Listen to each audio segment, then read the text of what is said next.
미국을 침공합니다. 결과는 어떻게 되었습니까? 원자폭탄 맞고 일본이 폭망을 했습니다. 1950년 6월 25일이 무슨 날이었습니까? 주일날이었습니다. 주일날 북한 공산당이 쳐들어왔습니다. 그 주일날 사건이 일어난 것들을 보면은 하나님께서 주일은 가장 중요한 날이기 때문에 주일 일을 벌였던 사람들은 멸망하고 맙니다. 그러니까 우리가 주일을 지킨다고 하는 것은 너무나도 중요한 것이, 우리가 그 시편 42편에서도 시인은 그렇게 노래하잖아요. 내가 사슴이 시냇물 찾기에 갈급함 같이 주의 말씀을 찾는 것입니다. 이게 주일날 우리의 예배의 삶이에요. 우리는 주일날이 되면 그 무엇보다도 말씀으로 내가 은혜 받아야지, 그래 내가 한 주간 승리하고 살지, 이 마음으로 하나님 앞에 예배 드려야 될 줄 믿습니다. 오늘 보세요. 날마다 순간마다 그래요. 이 날마다라고 하는 말을 참 좋아하는데, 크루스비가 생후 6개월 만에 시력을 잃습니다. 시력을 잃고 너무 힘든 인생을 살아가요. 그러나 설리반이라고 하는 좋은 선생님을 만납니다. 만남이 중요해요. 누구를 만나느냐에 따라서 그 인생이 달라지거든요. 그가 이제 그 예수 믿고 변화되어서 기록한 찬송을 보면은 날마다 내가 매일 십자가 앞에 그 고백을 합니다. 그러니까 그가 영의 눈이 뜨였을 때에 하나님 앞에 예배드리는 것보다 소중한 일은 없었다는 거예요. 그러니까 날마다 주님 앞에 기도하고, 날마다 주님을 찬송하고, 날마다 말씀을 보고, 날마다 말씀을 들었다고 하는 것이죠. 자, 우리의 삶의 현장을 보세요. 날마다 숨쉬는 순간마다 내 앞에 무슨 일이 보여요? 좋은 일보다는 무슨 일이 보입니까? 어려운 일이 보여요. 어제 미얀마 그 따로 목사님하고 통화를 했습니다. 요셉이가 그 얘기를 하더라고요. 미얀마 대학생들이 7명이 다 사형 언도를 받았다는 게 데모하다가. 그 소식이 네이버뿐만 아니라 전체가 떠 있더라고요, 보니까. 그래서 전화 통화를 하게 됐는데, 대학생들이 이렇게 사형 언도를 받았다면서 그랬더니, 목사님, 대학생들은 일부입니다. 지금 130명이 재판 없이 사형입니다. 지금 재판이 거기는 소용이 없는 나라예요, 지금. 구테타군이 장악해 있기 때문에 재판이 소용없습니다. 군부에 밑보이면 그냥 바로 사형 처형이 되는 그런 나라가 지금 미얀마예요. 매일 순간순간마다 어려움이, 기쁜 일보다는 어려움이 내 앞에 있다는 거예요. 그런데 보세요. 주님 앞에 임원 맡길 때 어떻게 해요? 슬픔 없네, 두려움이 없네. 그러니까 내 몸을 주님 앞에 맡겨야 된다는 거예요. 인생은 하나님 뜻대로 사는 것입니다. 내 뜻대로 사는 것이 아니에요. 그래서 인생은 주님 뜻대로 살면 그 사람은 복을 지어가면서 사는 사람이에요. 근데 주님이 뜻대로 살지 아니하면 그 사람은 하나님의 뜻을 따르지 아니하므로 저주가 임하게 되는 것이죠. 이 두 가지거든요. 그러니까 우리가 매일 순간순간마다 주님 앞에 내 몸을 맡길 때에 슬픔 없네, 두려움 없는 인생을 살아가게 되는 줄 믿습니다. 그래서 우리는 그 주님 앞에 맡겨야 된다고 하는 거예요. 날마다 주님 내 곁에 서서 자비로 나를 감싸시네. 그러니까 하나님은 항상 사랑으로 나를 감싸시는 분이에요. 이 자비라고 하는, 헤세드라고 하는 단어는 사랑이라고 하는 단어로 더 많이 사용되고 있습니다. 그러니까 하나님께서 날마다 나를 사랑으로, 자비로 감싸시는 분이에요. 주님 내 앞에 이 몸 맡길 때 힘 주시네, 위로함 주시네. 내 몸을 하나님께 맡겨야 하나님이 힘을 주시고 위로함을 주시는 줄 믿습니다. 3절에도 보면 인생의 어려운 순간마다 주의 약속 생각해보네. 내 마음속에 믿음 잃지 않고 말씀 속에 위로를 얻네. 그래서 우리가 날마다 그 말씀을 들어야 위로를 받습니다. 그 말씀만이 우리의 힘이 되는 것이에요. 말씀만이 우리의 위로가 되는 줄 믿습니다. 오늘 본문을 통해서 우리에게 주시는 말씀이 있어요. 23절 우리 다 같이 보십니다. 23절 시작. 얼마 있다가 떠나 갈라디아와 브리기아 땅을 차례로 다니며 모든 제자를 굳건하게 하니라. 모든 제자를 뭐 한다고요? 굳건하게 하니라. 이것이 제3차 세계 선교 일정입니다. 그러니까 바울이 2차 선교여행 다녔던 데를 또 다시 가요. 가서 목적이 뭐라고요? 제자들을 굳게 하니라. 이것입니다. 이 신앙은요, 하나님과의 굳건한 관계가 있을 때에 그 사람이 신앙으로 자리를 잡을 수가 있어요. 하나님을 떠나면 어떻게 됩니까? 우상을 섬기게 되어 있습니다. 이스라엘 백성들 보세요. 금송아지 만들어 놓고 금송아지에게 절하잖아요. 그러니까 이 골드냐 가시냐, 이거예요. 하나님이냐 골드냐 물질이냐. 이것이 우리의 인생살이란 말이죠. 그러니까 돈을 따라가는 사람은 하나님을 따를 수가 없어요. 물질에 앞서는 사람은 하나님을 따를 수가 없다는 거예요. 하나님이냐 물질이냐라고 하는 것이 있네요. 그래서 이 우상 숭배했던 금송아지 숭배했던 이스라엘 백성들을 보면서 그들이 제자로 살지 못하기 때문에 세상 걸 따라가는 거예요. 물질이 앞서는 거예요. 내가 항상 무슨 생각을 해도 내 집에 물질이 최고지. 이렇게 하고 살아가는 거예요. 내 인생 속에 물질이 최고지. 이것은 하나님의 뜻과는 반대된다는 거예요. 하나님은 하나님 먼저예요. 그리고 물질은 그 다음에 따르는 것이에요. 이것이 바로 제자들을 굳건하게 했다고 하는 것은 그 제자들 한 사람 한 사람에게 복음으로 굳게 했다고 하는 것이에요. 그러면서 바울은 사라지고 바로 다른 인물이 소개됩니다. 이게 3차 전도여행에서 첫 번째 등장하는 인물이 누구입니까? 이 아볼로라고 하는 사람이에요. 자, 24절 내려가서 보십니다. 24절 시작. 알렉산드리아에서 난 아볼로라 하는 유대인이 에베소에 이르니 이 사람은 언변이 좋고 성경에 능통한 자라. 알렉산드리아라고 하는 것은 그 당시 로마가 최고 큰 도시였습니다. 그 다음에 두 번째 도시가 어디입니까? 이 알렉산드리아예요.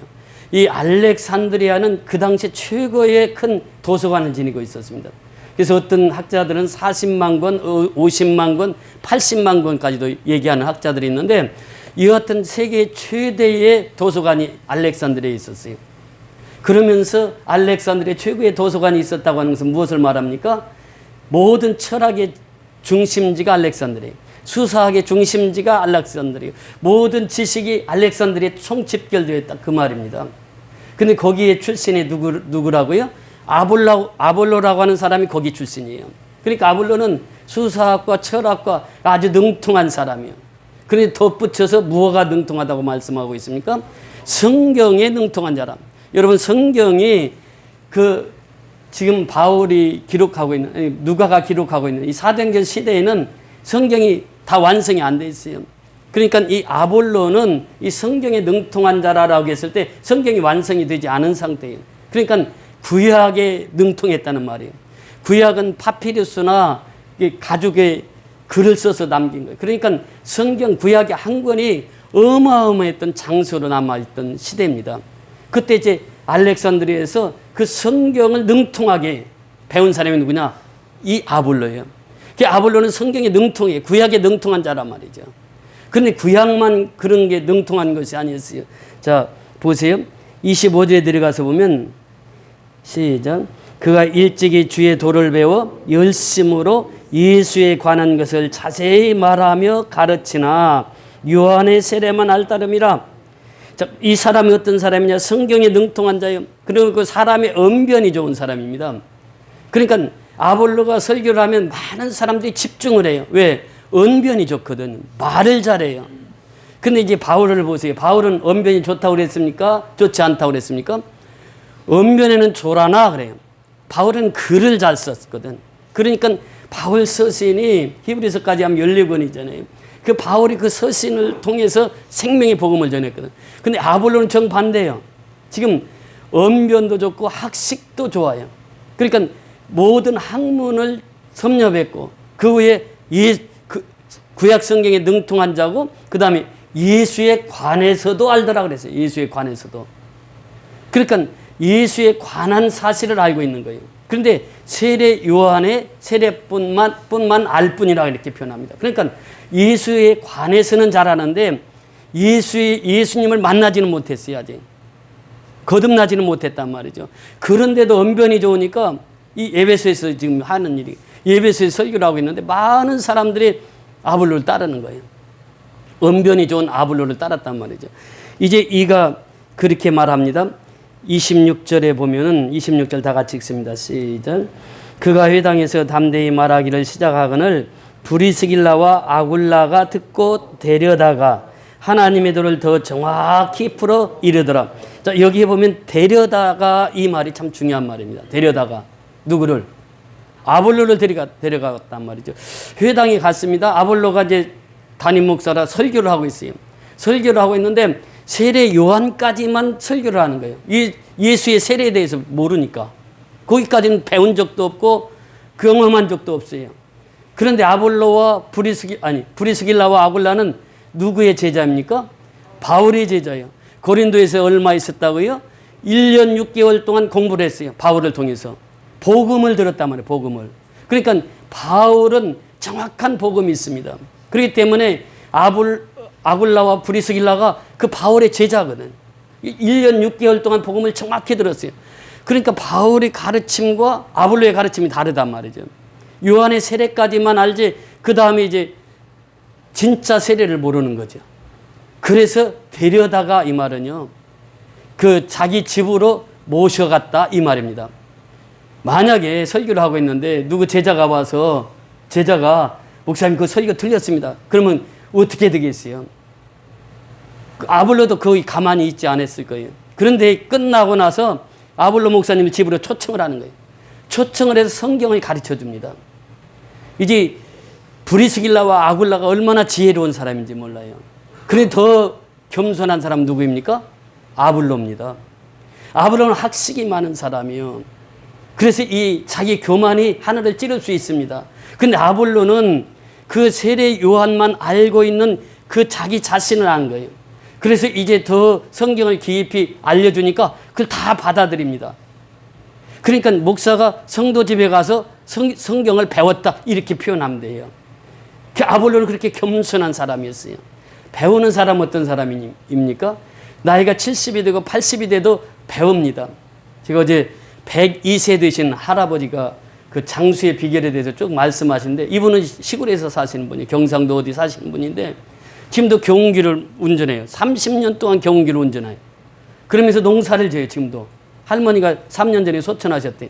그러니까 102세인데 경운기로 30년 동안 농사를 지어요. 농사를 지면서 이제 거름 같은 거 내고 나면 경운기를 깨끗이 닦습니다. 그러니까 기자가 물어봐요.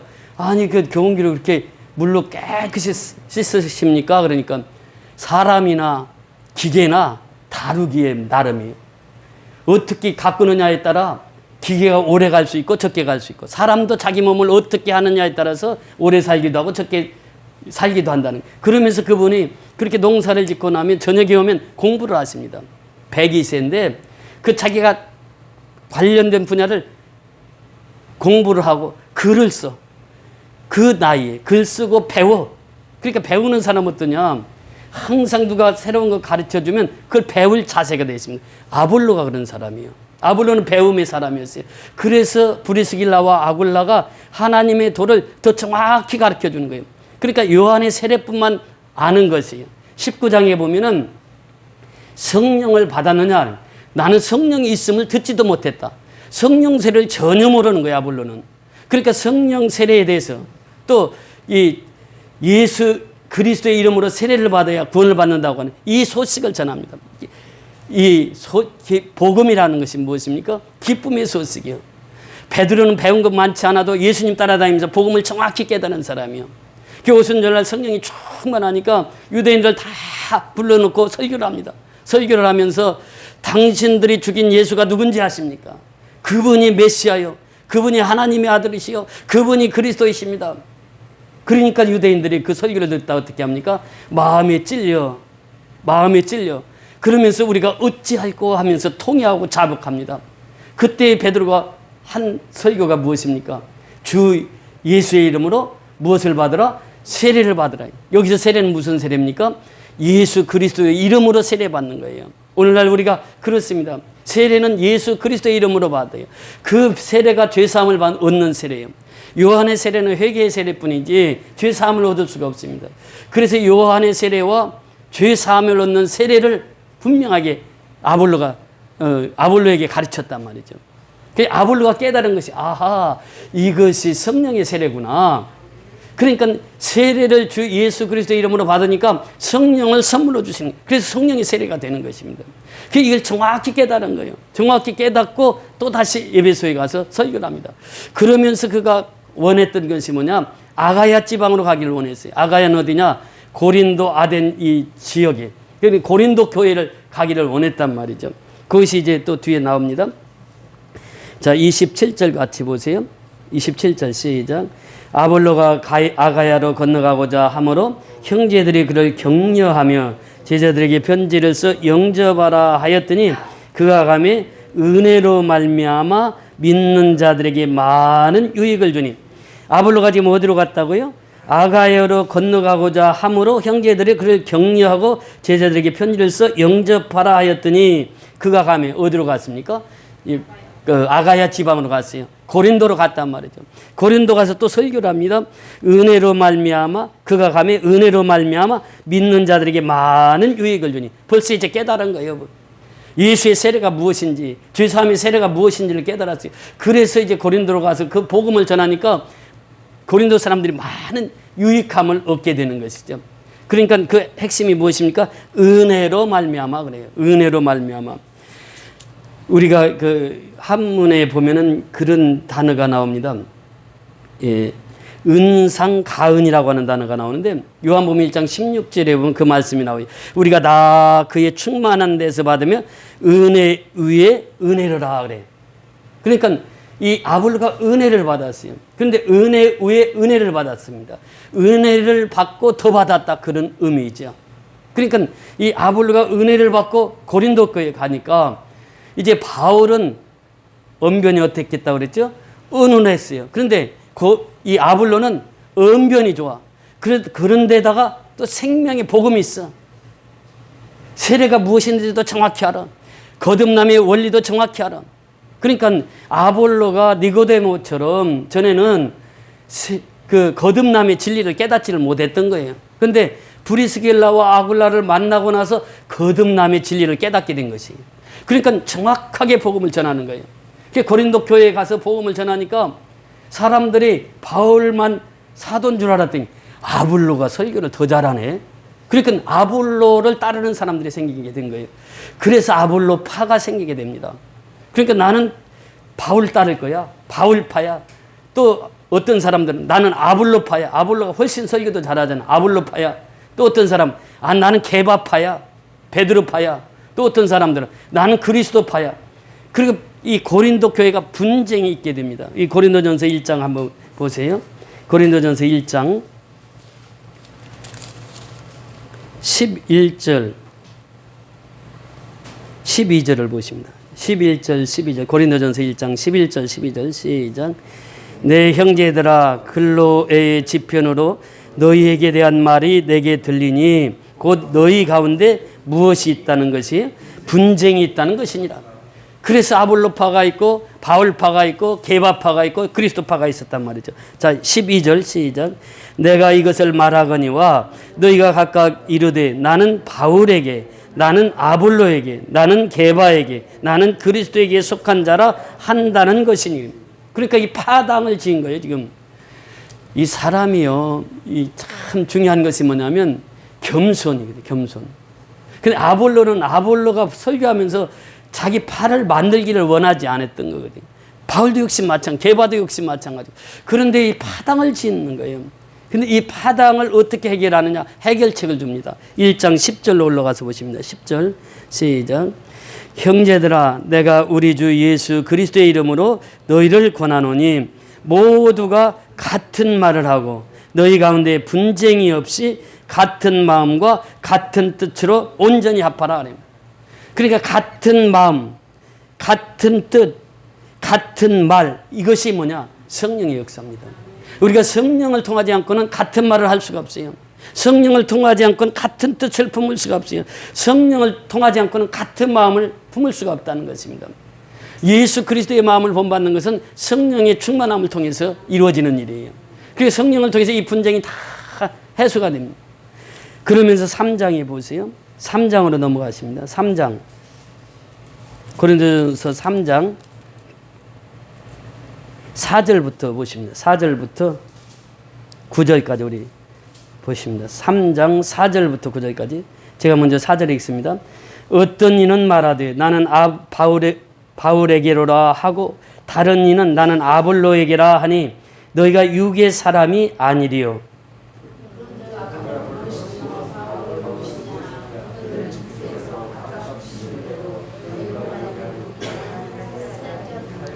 나는 심었고 아볼로는 물을 주었으되 오직 하나님께서 자라나게 하셨나니.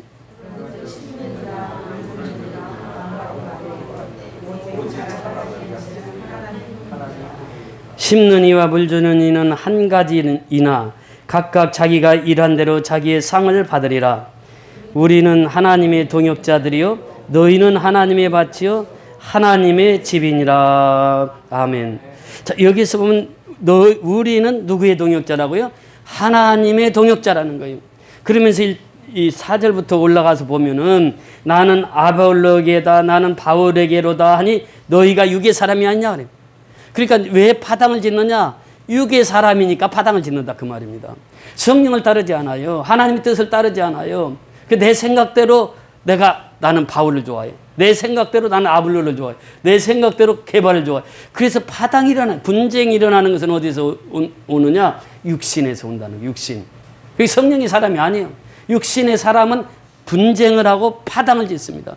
이 교회가 분쟁이 일어나고 파당이 일어나면요. 교회처럼 시끄러운 것이 없어요. 교회는 하나가 되는 것이거든요. 하나가 된다고 하는 것은 무엇입니까? 성령이 충만한 교회가 돼요. 그래서 이제 목사님 중심으로 모두가 교회가 한 마음 한 뜻이 되어서 나갑니다. 이 선교할 때 우리는 한 마음을 가질 수 있어요. 전도할 때 우리는 한 마음을 가질 수 있다고 하는 것입니다. 이 한 마음 같은 뜻 이것은 성령을 통해서만 이루어진다고 하는 것이에요. 그러니까 성경이 설명을 하잖아요. 나는 심었고 아볼로는 무엇을 했어요? 물을 주었단 말이죠. 그런데 그 자라게 하시는 이는 누구라고요? 오직 하나님뿐이다. 그러니까 심는 이도 물 주는 이도 어때요? 동일하단 말이에요. 사람은 다 동일해요. 그러니까 우리가 이 아볼로를 보면서 또 바울을 보면서 무엇을 느낍니까? 아볼로는요 복음의 열정이 아주 대단한 사람이었습니다. 성경에 능통한 자라 그러면서 복음에 열심히 대단한 자예요. 그러니까 복음을 증거해. 그러다 보니까 사람들이 아볼로를 따르는 거예요. 육의 사람들이 따르더란 말이죠. 영의 사람은요 사람 편에 서지 않습니다. 누구 편에 서는 거예요? 하나님 편에 딱 서는 거예요. 그러니까 한 마음 한 뜻으로 살아가는 거예요. 그러면서 하시는 말씀이 무엇입니까? 7절에 보니까 심는 이나 물 주는 이는 아무것도 아니로되 그래요. 그러니까 바울이 아볼로가 아무것도 아니라는 거예요. 그들 속에 있는 누가? 하나님이. 그들 속에 있는 그리스도가. 그들 속에 있는 성령이 주인이지 그 사람, 육의 사람은 아무것도 아니라는 거예요. 지금 이것을 핵심적으로 말씀하시거든요. 그러니까 우리가 섬기는 하나님이 위대한 것이지 내가 위대한 것이 아니라는 거예요. 내 속에 있는 예수가 위대한 분이지 나는 아무것도 아니라는 거예요. 물 주는 이나 심는 이나 아무것도 아니라는 거예요. 그리스도만 종교히 나타나야 된다는 것이에요. 그러면서 하시는 말씀이 무엇입니까? 심는 이와 물 주는 이는 한 가지나 각각 자기가 일한 대로 자기의 상을 받으리라 그래요. 자기가 일한 대로 자기 상을 받습니다. 그래서 우리가 충성하고 헌신하는 것은 자기가 일한 대로 자기 상을 받는 거예요. 하나님 나라에 많이 심는 자는 많이 거둘 것이요 적게 심는 자는 적게 거두는 것이요. 이것이 원리라는 것이죠. 그래서 우리는 먼저 항상 물질이냐 하나님이냐라고 했을 때 하나님이 앞서야지 물질이 앞서면 이것은 먼저 그의 나라와 그의 의를 구하는 것이 아니에요. 내 뜻을 먼저 구하는 삶이죠. 그래서 항상 하나님은 질서의 하나님이에요. 하나님이 먼저고 물질은 뒤에 따라가는 것이에요. 그 갓이 먼저고 골드는 뒤에 따라가야 되는 거예요. 그 골드를 찾다 보면 갓을 잊어버린다는 거예요. 물질을 따르다 보면 하나님을 잃어버린다는 거예요. 하나님이 우선이에요. 지금 여기에서 말하는 것이 바로 그렇습니다. 이제 하나님의 우선으로 섬기고 살아간 그 사람들은 각각 일한 대로 상을 받는 거예요. 그 내가 하나님 나라에 얼마나 일을 했느냐. 그 따라서 하나님께 상을 주시는 거예요. 우리가 지난주에 그 농어촌 선교를 다녀왔지 않습니까? 제가 마지막 교회 가서 참 은혜 받은 것이 대구 제일그리스도교예요. 가서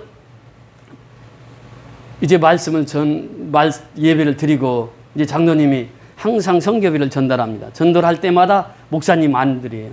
누구를 드리겠어요? 사모님을 드립니다. 사모님을 드리는데 사모님 그걸 봤다 눈물을 왈칵 쏟는 거예요. 그래서 저도 마음이 쨍한 거예요. 그 교회가 코로나 이전에는 그래도 20-30명씩 모였다는데 코로나 딱 당하고 나니까 지금 대구가 직격탄을 맞아가지고 성도가 없는 이 목사님 가족 중심으로 이제 몇 명이 예배를 드리는 거예요. 예배당은 참 잘 꾸며놨어요. 한 5천만 원 들여가지고 리모델링해서 잘 꾸며놨는데 성도들이 없는 거예요. 근데 우리가 찾아간 거예요. 찾아갔는데 너무 감격하는 거예요.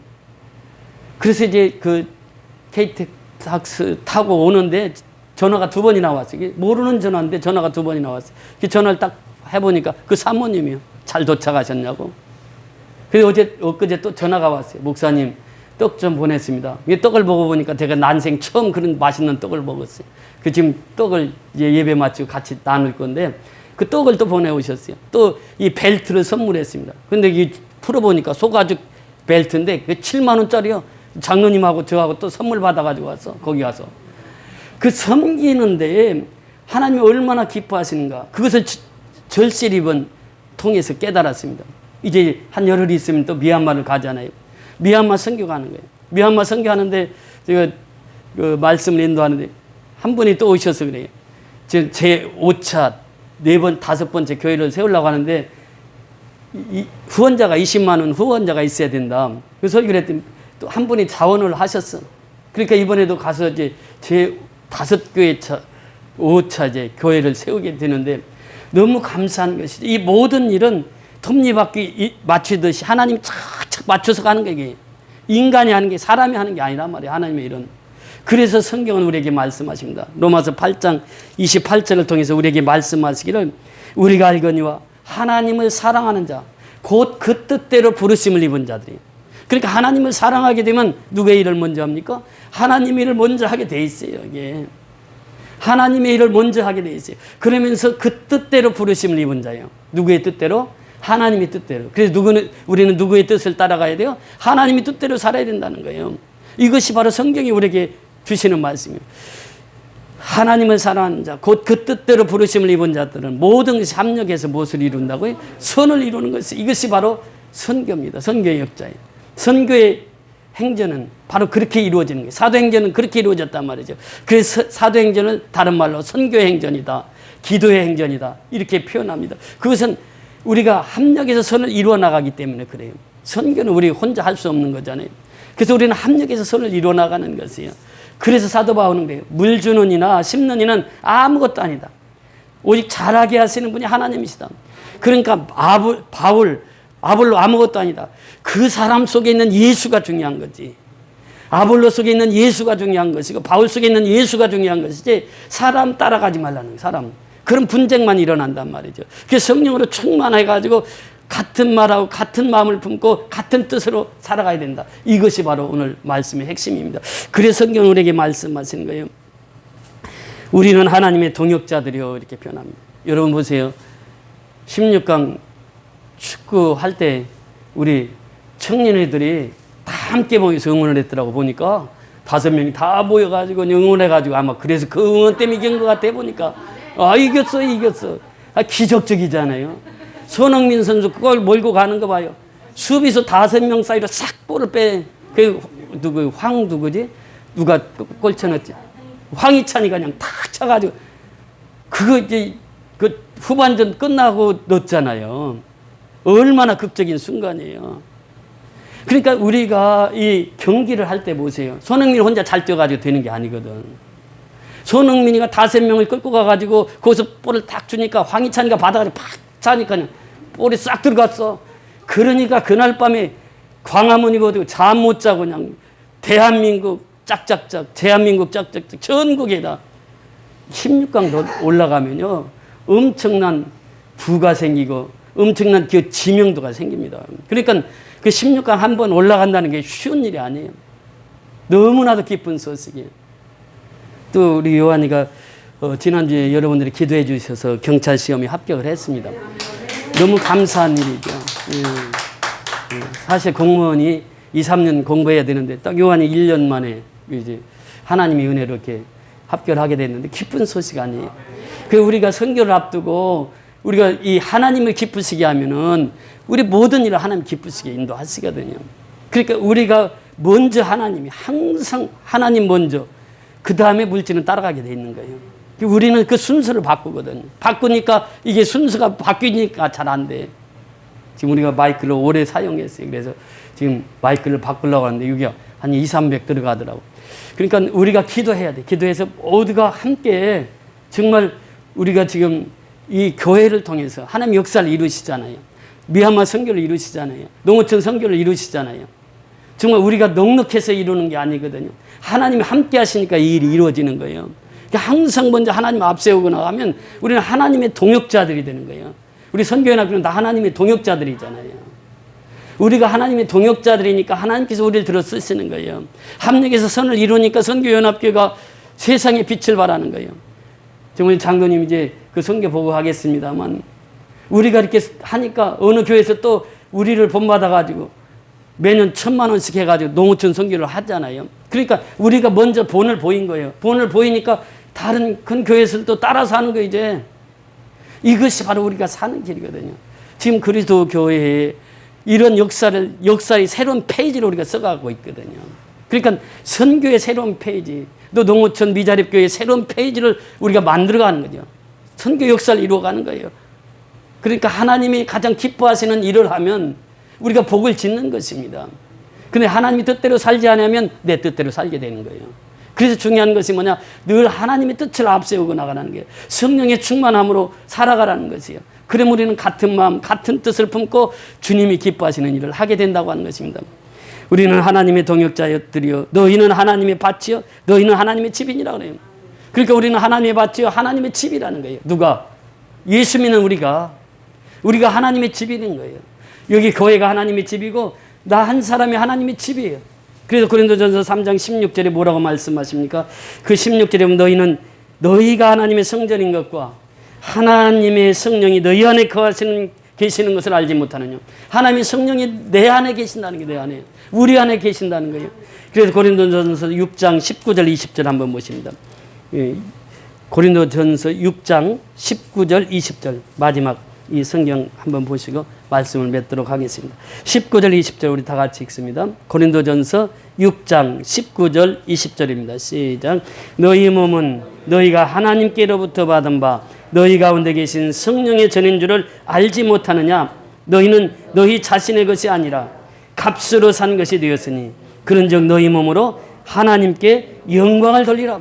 몇 가지 우리에게 말씀하시는 거예요. 첫째는 너희 몸은 너희가 누구로부터 받은 바요? 하나님께로부터 받은 바라는 거예요.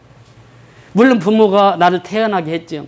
근데 중요한 것은 하나님이 나를 이 땅에 태어나게 하셨다는 거예요. 이것을 깨닫는 것입니다. 너희 가운데 계신 성령의 전인 줄 알지 못하느냐. 그래서 우리가 예수 믿으면 우리가 성령의 전이 되는 거예요. 하나님의 전이 되는 거예요. 성전이 되는 것이에요. 그러면서 또 말씀하십니다. 너희는 너희 자신 것이 아니라 그래요. 그런데 우리는 항상 내 자신이 나를 다스리고 나를 통치하려고 그러는 거예요. 그래서 우리가 여기에서 보면요. 하나님이 나를 다스려 줘야 돼요. 하나님이 나를 통치해야 돼요. 이것이 하나님의 사람이에요. 하나님의 사람이면서도 계속 자기 의견을 나타내고 자기 뜻대로 살라고 하는 거예요. 이것이 우리의 모습이라. 그래서 우리가 말씀을 통해서 이것은 내 생각이지, 내 뜻이지, 내 뜻, 내 생각 버리고 하나님 뜻대로 살아가라고 하는 것입니다. 그래서 너희 자신의 것이 아니라 값으로 산 것이 되었으니 우리가 주일날마다 주의 만찬합니다. 이 성찬 속에 깊은 의미가 담겨 있는 거예요. 그리고 잔을 들 때마다 예수의 피값으로 나를 예수님이 사주셨다는 거예요. 예수님이 피가 없었으면 내가 구원받을 수 없는 것이에요. 예수의 피가 없으면 내가 죄사함 받을 수 없는 거예요. 예수의 피가 없으면 내가 하나님의 자녀가 될 수 없다는 것이에요. 예수의 피값으로 산 것이 되었으니 그래요. 우리는 다 예수의 피값으로 사신 바 되었어요. 그러니까 우리가 이 사실을 날마다 기억하고 살아란 말이죠. 하나님의 성전인 우리는 예수의 피값으로 예수님이 사셨다는 거예요. 2000년 전에 나를 하나님의 자녀 삼으시기 위해서 예수님이 피를 흘리셨다는 거예요. 피값으로 우리를 사셨다고 하는 거예요. 그래서 우리가 사는 목적이 무엇입니까? 그런즉 너희 몸으로 누구에게 영광을 돌리라고요? 하나님께 영광 돌리고 살라는 거예요. 이것이 바로 우리 인생의 삶이라는 거예요. 그리고 고린도전서 10장 31절에도 보면 너희가 먹든지 마시든지 무엇을 하든지 다 누구의 영광을? 하나님의 영광을 위해서 하라는 거예요. 그래서 오늘 우리를 구원해 주신 하나님의 뜻이 있어요. 왜 하나님께서 아볼로를 불러주셨을까? 왜 하나님께서 바울을 불러주셨을까? 3차 전도여행을 통해서 아볼로를 등장시키면서 아볼로는 언변이 능통한 자예요. 또 구약 성경에 능통한 자였습니다. 그런데 그는 배움의 사람이었어요. 겸손의 사람이었습니다. 그러니까 브리스길라와 아굴라, 지금으로 우리 식으로 하면 집사 부부의 가르침에도 그가 순종할 수 있었던 것은 그만큼 겸손한 자라는 거예요. 겸손했던 아볼로. 또 바울은 어떤 사람이었습니까? 끊임없이 복음을 전파하면서 씨를 심었어요. 하나님의 씨를 심었어요. 그러니까 바울은 유대인에게 또 이방인에게 끝까지 가서 복음의 씨를 심습니다. 그래서 이 아볼로나 바울은 아무것도 아니로되 그 잘하게 하시는 분은 하나님이시라는 거예요. 그러니까 아볼로 속에 있는 예수를 봐야 되고 바울 속에 있는 예수를 봐야 돼요. 우리 선교연합교회 성도들 속에 예수를 봐야 돼요. 그래야 우리는 한 마음 한 뜻으로 주를 섬기게 되는 줄 믿습니다. 그래서 우리는 하나님의 동역자들입니다. 우리는 하나님의 집이요. 우리가 바로 하나님의 성전임을 깨닫고 날마다 하나님께 영광 돌리며 살아가는 저와 여러분이 될 수 있기를 주의 이름으로 축원을 드립니다. 할렐루야.